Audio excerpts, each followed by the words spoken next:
Want to hear a completely original idea? Predicting at what the Pokemon Company is going to be announcing this Friday at their Pokemon Presents. That's not an original idea, that's the joke. So let's join the bandwagon and kind of take some predictions as to what the Pokemon Company will be announcing at their 30th anniversary Pokemon Presents. Wait, what, 30? So I'm going to be dividing this video up into 3 different sections. What's rumored to be announced at the Pokemon Presents / what I'm expecting to be announced, since a lot of those stuff like overlays, what I want to see announced, and what I don't want to see announced, aka keep it away. So in terms of what's rumored / what I'm expecting to see announced, Generation 10. I mean, this one's kind of obvious, I'm not going to lie, but I mean, you're celebrating 30 years of Pokemon, why not announce the 10th generation? The stars are aligning with this one. So there's already rumors going around as to what the 10th generation could be. The names are supposedly Pokemon Wind and Waves. I'm hoping I'm saying that in the right order. And they're rumored to be based in Southeast Asia, pretty much placed on a bunch of islands similar to how Alola is. Honestly, I kind of figured the Southeast Asia location would have come sooner. Actually, when I first saw the Pokemon Scarlet and Violet reveal trailer, that was my initial thought. I kind of just went, oh, Asia. Makes sense. Kind of looks cool. I'm down for that. Oh, it's Spain. Okay. Well, I'm going to Spain next year, so that's pretty fitting. I actually did go to Spain the following year. It's also rumored to be only releasing on the Nintendo Switch 2, not the Switch 1. Personally, that kind of makes a lot of sense for me because y'all remember how Scarlet and Violet launched, right?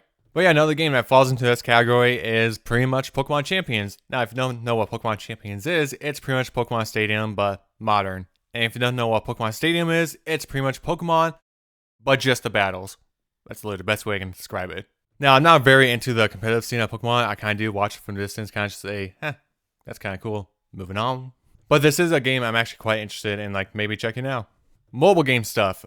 Pretty much just updates to already existing mobile games, maybe a new one. That's all. In terms of other stuff, I'm assuming maybe another Netflix series, probably another Pokemon short animation project, and talk about Pokemon Horizons. I mean, that's pretty much everything that I'm expecting, really. So I'm just going to wrap this up with talking about the Poke Park Kanto. They'll probably end up talking about this and showcasing a lot of stuff that's going to be in the park that they haven't already, or just refreshers as to what's already in the park. Now, Nintendo, if you happen to be watching this video, I am more than willing to make a video on just showcasing the park if you're interested. You know they're not going to watch this video, right? A boy can dream, you know. You're 24! There are people 10 to 20 years older than me that still play these games. Okay, now I don't even know how to feel. Let me help you with that. How about we segue into what I want to see in the Pokemon Presents? Segue, Steve! So for things that I would like to see announced at the Pokemon Presents, well, seeing that they just announced re-releases for Fire Red and Leaf Green as standalone purchases, I would actually like for them to keep going down that road with other games. Which games exactly? Well, I would kind of like to see the Gen 3 games being brought over in the same manner. Maybe the first iteration of Generation 2. And then maybe some spin-offs. Granted, they might just do the spin-off stuff for the Nintendo Switch Online only.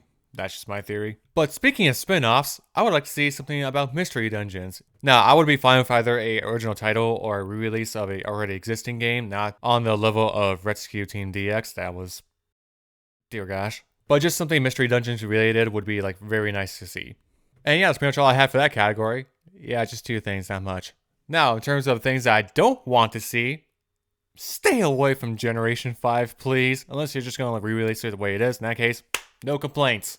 After they remade Gen 4 with Brilliant Diamond and Shining Pearl, a lot of people, including myself, became a bit more worried with how the next generation remakes were going to go, which if the track record does serve us right, it would be Gen 5. Unless we just get Gen 2 remakes out of nowhere. Now, from my point of view, if they were to remake Generation 5, they would have to really put the bar up for how they treat remakes. Generation 5 is special to me because this was the generation I grew up on. I mean, yeah, there are other Pokemon generations I absolutely love, but Gen 5 was one I spent the most amount of time in and have so many fond memories of that. If they were to remake it, I personally would want to see them put in a lot of effort into what a lot of people consider to be one of the most underrated Pokemon games out there. However, since it's the worst selling Pokemon generation, that might dissuade them. And another thing I guess I would put in this category is just them not releasing anything half-baked, but this is Pokemon we're talking about. There's going to be some half-baked content there.